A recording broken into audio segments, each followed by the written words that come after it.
सोनी होते थी कंकु वैन चंदन અને જે સોની નદી કરે છે જે કોઈ નથી લગતા ઓકે બરોબર પછી થઈ ગઈ નાસ્તી ઓર્યા કરે જે કોઈ અલગ અલગ કરાય વચ્ચે વચ્ચે કરાય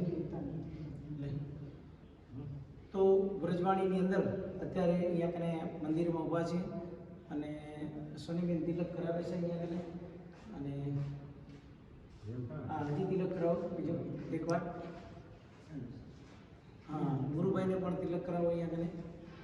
तो अहींयाथी अमे बतावी छे तमने के अहींया कने जे आ नागबाई छे ए रावल डांगरनी नागलबाई रावल डांगरनी दीकरी खोखा डांगरनी पौत्री एवी रीते आ बधी ज आहिराणी बाईओ छे एना इतिहास छे अने एक एक बाईनुं अहींया कने नाम छे तमे जोई शको छो राणीबाई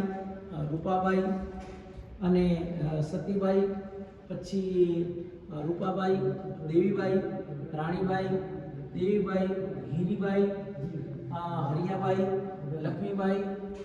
आणुबाई આવી રીતના દરેક કે દરેક આહિરાણીના અહીંયા કને નામ છે અને તમે જોઈ શકો છો કે જ્યારે અહીંયા કને એવો ત્રાંબાળું ઢોલ વાગતો હશે અને ભગવાન કૃષ્ણ જ્યારે અહીંયા કને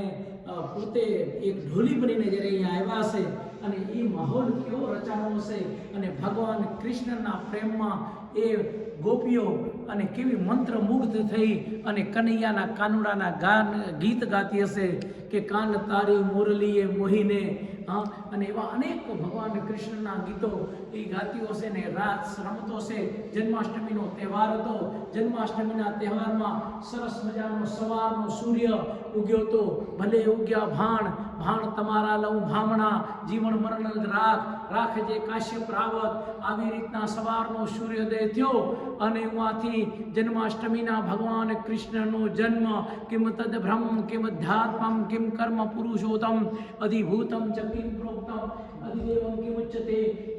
આવી રીતના ભગવાન કાનુડાનો જ્યારે અહીંયા કને જન્મ થયો હશે એ જન્માષ્ટમીના તહેવારના જ્યારે બધી આહિરાણીઓ દીકરીઓ જ્યારે પોતાના જ્યારે પહેરવેશની અંદર પોતાના ગણવેશની અંદર ઢોલ રમવા માટે થઈ અને જ્યારે રાસ ચાલુ કર્યો હશે એ રાસ કેવો ભવ્ય હશે અને એ ભગવાન કૃષ્ણ કાનુડો જ્યારે ઢોલી બનીને આવ્યો હશે ત્યારે એને ઢોલ કેવો વગાડ્યો હશે એ તમે જોઈ શકો છો બધાના સ્મારક હું તમને અહીંયાથી બતાવીશ આનો ઇતિહાસ બતાવીશ તો તમે ખાસ આ વિડીયો વધારે લોકો સુધી શેર કરજો અને તમે બધા અહીંયાથી આ વ્રજવાણી અને વ્રજવાણી ધામની જે વાતો કરી એ બધા સુધી પહોંચાડજો હું અહીંયા કને કૃષ્ણના દર્શન તમને કરાવું છું ભગવાન કૃષ્ણના મુરલીધરના તો તમે જોઈ શકો છો અહીંયાથી આવી રીતે આમ જો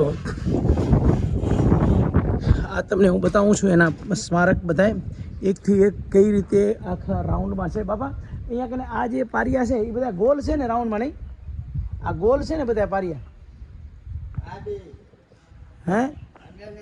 ના ના આ પારિયા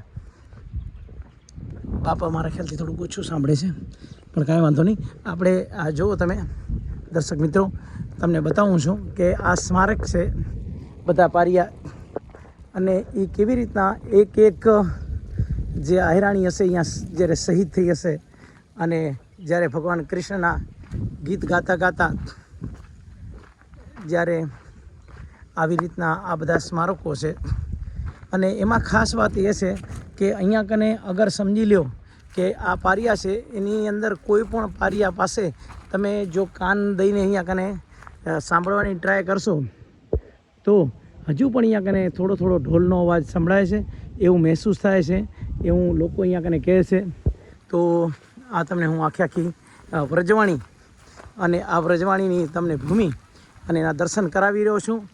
ખૂબ જ પવિત્ર ભૂમિ અને સમર્પણની ભૂમિ ત્યાગની ભૂમિ અને આ જે જગ્યા છે એનું અહીંયા કને એનું મહત્ત્વ છે એ હું તમને સમજાવી રહ્યો છું ખાસ અહીંયા કને તમે જોઈ શકો છો આવી રીતના અરાઉન્ડ જેમ એક ગોળ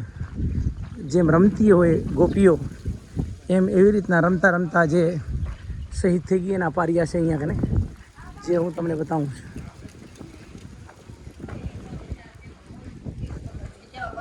એને ખબર નથી એટલે આ ઢોલીનો પારી હોય એ બાપાને નથી ખબર. આ મહારાજને પૂછો કે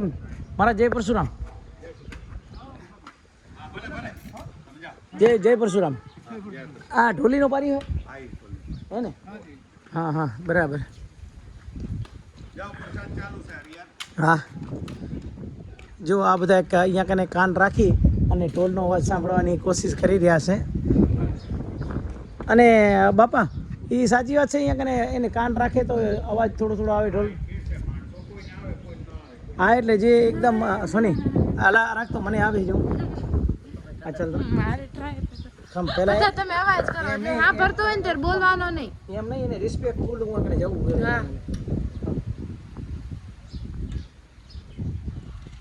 બીજા બધા હટી જાવ હવે.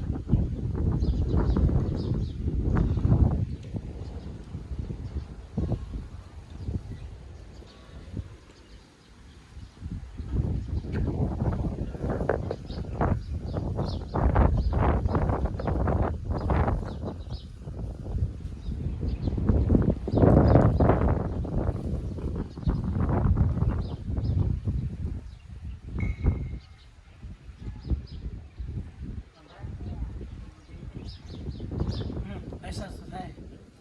મને કરે તો